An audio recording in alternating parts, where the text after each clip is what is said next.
Salut, c'est Trado, je suis content de vous retrouver pour la mise à jour de l'analyse technique du CAC 40. Alors une analyse un petit peu particulière parce que c'est une journée de crise aujourd'hui, hein. Enfin bon, de crise.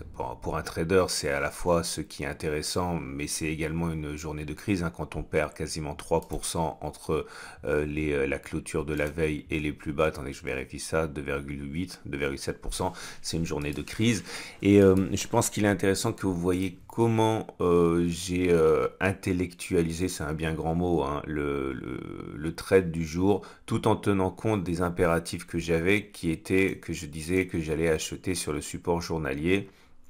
Et bon, bah, c'est un petit peu le principe, hein, de cette vidéo. Je fais ce que je dis que je vais faire, sinon ça n'a pas beaucoup d'intérêt. Et voilà comment j'ai organisé ça. Alors, je vais faire ça en deux temps. Tout d'abord, pour les débutants, je vais faire globalement l'analyse technique. Après, seuls ceux qui sont assez à l'aise trouveront un intérêt à ce que je vais faire après. Pour l'instant, vous remarquez la chose suivante. Ok, on avait un potentiel biseau descendant. Et je vous avais dit que normalement le biseau descendant se casse plutôt entre les deux tiers et les trois quarts de la figure, donc il était peu envisageable que l'on sorte par le haut tout de suite. Statistiquement, il était plus envisageable que l'on fasse une nouvelle rotation dans le biseau descendant avant une éventuelle sortie par le haut.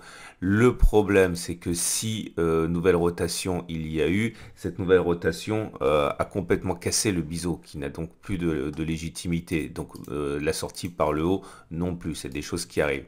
La bonne nouvelle, c'est qu'on est allé chercher le support journalier que tous les traders et tous les analystes techniques avaient vu sur leur graphe. Et j'avais expliqué hier que, notamment grâce au backtest, hein, que si on avait une baisse, vous vous souvenez, hein, c'était je ne me rappelle plus ce que j'avais backtesté parce que j'en fais tellement, mais en gros j'avais dit qu'on avait plus de chances de faire moins 3% que plus 3%, et que c'était bien parce que ça permettait d'aller chercher le gap à 6342, 6351 et de le combler. Ok, donc voilà pour l'aspect purement graphique. La moyenne mobile à 7 jours, elle est descendante en hausse, donc la tendance, la tendance immédiate est baissière. La moyenne mobile à 20 jours est également maintenant descendante, et on est en dessous, donc la tendance générale, elle est baissière. La tendance donnée par la M50 est inquiétante parce que c'est la tendance de fond. Elle a été cassée, c'est très important, c'est pas arrivé depuis, regardez ça, depuis janvier, depuis le début de l'année. Okay, et bon, la tendance de fond est donc cassée, elle n'est plus haussière non plus. Par contre, héroïquement, la moyenne mobile à 200 jours continue de monter. Donc la tendance de long terme, mais aussi c'est très important, hein, de bien savoir les tendances. Ensuite, vous avez également les éléments purement techniques sur lesquels je ne vais pas m'apesantir, mais quelque chose qui est quand même important, c'est le PRT band de mon ami Christophe de Trend France. Il vient de casser à la baisse. Ok, donc ça c'est un signal qui est également très important. Ça veut dire que pour les suiveurs de tendance, par exemple, la tendance n'est plus haussière du tout. Ok, je vous rappelle que tout ça c'est accessible gratuitement sur PRT. Vous avez un lien gratuit pour obtenir tout ça en dessous de la vidéo. Et donc à partir de là, l'Ishimoku qui nous montre que le rempart du nuage a joué aujourd'hui. On a rebondi sur la SSA. Bon, quand le nuage est ascendant comme ça, il joue normalement un rôle de support. Donc il a joué son rôle, mais on est avec une Tenkan qui descend. Attendez, je vais enlever ce dont j'ai pas besoin, sinon on voit plus rien. Voilà. Donc on a la Tenkan qui descend, donc la tendance immédiate est baissière, et la Kijun qui descend, donc la tendance de fond, la tendance générale est baissière également. Donc, maintenant, le plus important quand on fait du trading, c'est de toute manière les supports et les résistances horizontales et la tendance. Ok. Alors un petit détour du côté des données hebdomadaires. Alors je sais que c'est un peu précoce, mais regardez un petit peu. Quand vous regardez ce graphe, où pensez-vous que les investisseurs de moyen terme vont rentrer? Quand les gros vont-ils rentrer? Quand le smart money va-t-il rentrer? Évidemment, il va rentrer si on va là. Ça ne veut pas dire qu'il ne va pas rentrer du tout progressivement. Quand on a beaucoup de sous, il faut rentrer progressivement. Mais bon, voilà l'objectif du voyage si on est un investisseur de moyen terme et qu'on cherche à rentrer. Donc, c'est-à-dire, ça laisse une possibilité de baisse de 3,6 à 5% encore. Ok, ou alors si on passe au-dessus de la résistance qui automatiquement entraîne, enfin pas automatiquement, mais souvent entraîne des comportements moutonniers. Si on passe au-dessus, les investisseurs de long terme rentreront également. Si on met en plus là-dessus des Fibonacci, toujours important parce que ça entraîne des comportements moutonniers, vous voyez que 23,6%, ça correspondrait à ce niveau-là. Aucune obligation d'y aller, mais si on y va, ça va entraîner des comportements acheteurs. Donc si on fait ça, c'est tout à fait classique, on va dire. Ce qui nous laisserait un potentiel de baisse, pour l'instant, allant de -4 à -7%. Ok. Donc, tout ça, ça doit être gardé à l'esprit quand on fait un scénario. Et le problème, c'est que nous, on doit faire face à ça, à tout ça, avec le fait que le support, espérons-le, tienne. Alors, maintenant, j'avais dit que j'achèterais, ok, puisque c'était l'objectif, sur le support journalier. Mais en même temps, il fallait absolument que je trouve une façon d'avoir un backtest de mon côté, parce que vous savez bien que ma méthode repose quand même avant tout sur des backtests et pas sur de l'émotion. Donc, il fallait que je trouve un backtest. Et j'ai pris la moyenne mobile à 50 jours. Et j'ai fait ça comme ça. J'ai fait deux backtests parce que le premier n'était pas satisfaisant. J'ai regardé dans combien de fois il y avait un pullback sur la M50, ok, par rapport versus pas de pullback et un nouveau plus bas. Ok, là, et j'ai regardé ça. Donc, est-ce qu'on a d'abord fait un pullback sur la M50 ou est-ce qu'on a d'abord fait un plus bas? Et je suis remonté, donc c'est le sens des petits pouces et des petits, pas des flèches, des petits pouces. Et là, j'ai fait le pari qu'il y aurait d'abord un backtest avant de faire un plus bas. Et là, vous voyez, j'ai mis un petit pouce rouge parce que comme vous le voyez, suite à la cassure de la M50, on n'a pas fait notre pullback, on a fait un plus bas. Donc, c'est un échec de ma stratégie. Ah oui, j'ai filtré, hein. J'ai filtré par la M200. J'ai pris que les configurations où la tendance de long terme est haussière comme actuellement. Donc un échec. C'est une vidéo qui va être assez longue et j'en suis vraiment désolé, mais bon, à un moment, il faut monter le niveau pour voir à quoi ressemble le vrai trading. Et là, encore un échec. On a cassé la M50. Est-ce qu'on a d'abord fait un nouveau plus bas ou est-ce qu'on a d'abord fait un pullback sur la M50, un nouveau plus bas, donc encore un échec. Là, ça a été un succès. Ok, on a cassé la M50. Est-ce qu'on a d'abord clôturé plus bas ou est-ce qu'on a fait un retour sur la M50? On a d'abord fait le retour sur la M50, donc c'est un succès. Maintenant, on déroule. Succès, succès, échec, échec, échec, succès, échec. Là, c'est n'importe quoi, mais bon, il faut le faire quand même, sinon c'est pas rigoureux. Donc, il y a une succession de signaux et de contre-signaux. 3 succès, un échec, un succès. Là, c'est l'horreur aussi, mais pareil, soit on fait un backtest, soit on le fait pas.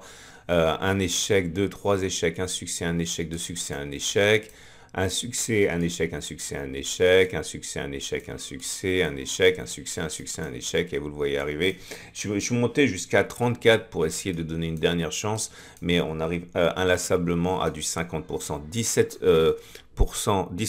17 cas où on a fait d'abord un pullback et 17 cas où on est allé plus bas. Donc on n'est pas forcément très avancé. Et du coup, je me suis lancé dans un autre truc. J'ai regardé suite à la cassure du pullback, est-ce que la séance d'après était une séance de hausse ou une séance de baisse? Ok, alors là c'est le sens de la flèche qu'il y a au-dessus. Si j'ai même une flèche vers le haut, c'est que suite à la cassure de la M50, la séance d'après était une séance de hausse. Ok, donc je vais aller plus vite parce que c'est assez facile. Je vous rappelle que j'ai filtré par la M200, donc tout ce qui se passe en dessous ne m'intéresse pas. Là, séance d'après, cassure, ça a été une baisse. Hausse, baisse. Bon, j'invite à re-regarder la vidéo à votre rythme. Et là, j'arrivais à un petit avantage de 53% de hausse pour 47% de baisse. Sachant ça, je me suis dit, bon, c'est quand même assez aléatoire, mais bon, j'avais dit que j'achèterais, donc j'ai acheté. Mais sachant qu'il était plausible qu'on aille chercher le gap, j'ai acheté un peu là et un peu là. Donc, je ne suis pas rentré en une fois, je suis rentré en deux fois parce que je vise modestement maintenant, compte tenu de la situation, un simple retour sur la M50. Et c'était la seule façon d'avoir un ratio gain-risque qui était intéressant, puisque comme vous pouvez le voir, le ratio gain-risque sur la première position, il est pourri, 0,76 pour un stop loss à 1, je ne me rappelle plus, 1,6, 1,7 par là. Alors que la deuxième a un excellent ratio gain-risque, 1,8, 1,9 pour une perte potentielle de 0,3, 0,4. Voilà. Donc voilà ce que j'ai fait. J'espère que ça vous aide à comprendre comment je travaille, mais il ne faut pas hésiter à rentrer en plusieurs fois. L'idée, encore une fois, c'est pas de moyenner à la baisse, hein, c'est de lisser. C'est-à-dire que je ne moyenne pas la baisse en cachant, en habillant une entrée foireuse. Je lisse Au lieu de rentrer 100%, je rentre d'abord 50% et puis encore 50% de manière à améliorer mon ratio gain-risque. La philosophie est complètement différente. Mais encore une fois, là je m'en veux un petit peu parce que bon, c'est toujours pareil. J'ai dit que j'allais rentrer, j'ai rentré, mais je suis rentré quand même sans backtest en ma faveur. J'aime bien avoir un backtest qui va dans mon sens quand même quand je rentre parce que c'est plus facile. Alors, notez également qu'on a une vague de... comment ça s'appelle? Le biseau descendant est mort. C'est pas la peine d'essayer de lui donner une vie quelle qu'elle soit. Par contre, on a une potentielle vague de Wolf ici. Ok? Ça nous donne la chose suivante. Ça nous donne 1, 2, 3, 4, 5. La vague de Wolf a été créée, mais elle n'a pas été activée. Elle sera activée, à mon sens, si on revient au-dessus de la ligne.